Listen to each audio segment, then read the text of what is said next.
What type of interest do you pay someone when it comes to a loan note? What do you do as an investor? How do you keep it cost effective for you, but at the same time honor the person who's lending you that money? How do you make it work?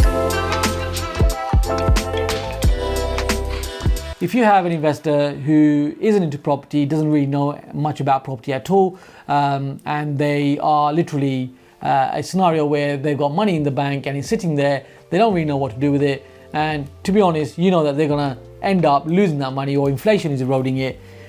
You want to help them and you want to help yourself as well. So you can offer this retail investor 6%.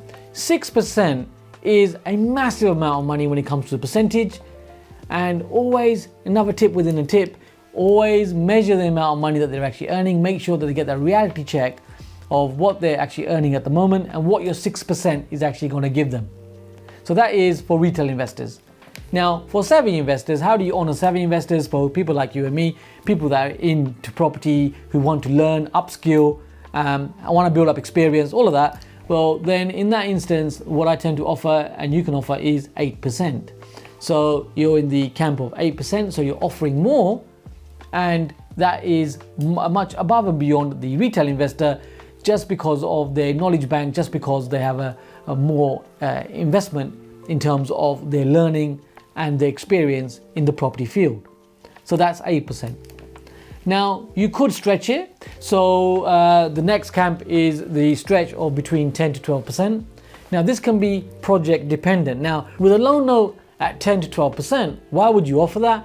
Well, that might be the extra little bit of sweetener that is required from that investor. Maybe they want that little bit more. Maybe you're competing with other investors and you are in a realm where you will have to give that little bit more, 10 to 12.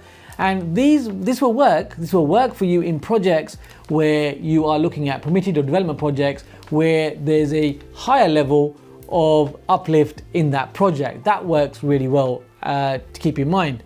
So that's the 10 to 12%. You may or may not decide for that 10 to 12%. To be fair, 8% works just as well. I hope you're enjoying these insights. Now, I'd love to hear your comments as well. You can click on that bell icon, get the latest notifications. Even I've worked out where that one is.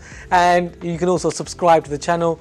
I'm doing a number of videos like this, informative, to help you to move forward in your property journey.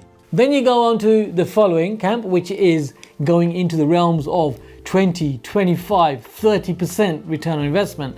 Now, being honest with you, that you can gauge other investors offering that. Now that becomes much more difficult to deliver. That could be on larger projects or development deals, which is deliverable, but it is a bigger ask. And you will notice, we're being completely honest with each other here right now, that there are many investors out there that aren't around anymore, where they borrowed that type of money at those types of rates. So I'm not an advocate for those types of rates because you have to deliver. I hope you agree with me. Of course you agree with me, right? So my suggestion is, think about your different compartments, think about the rates that work for you, and make that decision and choose the right rate, offer the right rate, and you will get investors on board with those rates.